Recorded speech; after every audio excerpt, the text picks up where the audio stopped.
इस न्यूज के प्रायोजक हैं देव जनरल स्टोर एवं पुस्तक भंडार, नया बस स्टैंड, मुंगेली। बुधवार को जिला शिक्षा अधिकारी द्वारा आगर संगोष्ठी कक्ष में सभी प्राचार्यों की बैठक रखी गई थी, जिसमें उनके द्वारा मुंगेली जिले के छात्रों को खेल के क्षेत्र में शिक्षा देकर खिलाड़ी बनने के उद्देश्य से रणनीति बनाया गया। साथ ही शिक्षण सत्र 2018-19 हेतु खेल कैलेंडर तैयार भी किया गया। उनके द्वारा छात्रों को खेल में रुचि जगाने और समय समय पर विद्यालयीन खेल कार्यक्रम करवाने हेतु प्राचार्यों को उचित दिशा निर्देश भी दिया गया।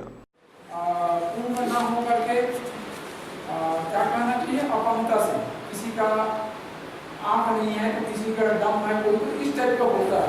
वैसे ही है जो उसका कोई हम काम न कर रहा हो। दूसरा ये दिया है, एक और दिए थे मन बुद्धि, तो उसके लिए भी भेजा है। और एक तो खसरा आपको जान ही रहे हो कि ये बीमारी से बच्चे मुक्त हो जाएंगे।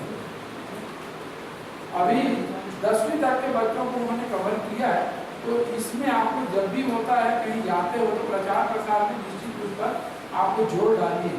शासन की योजना आती है तो उसमें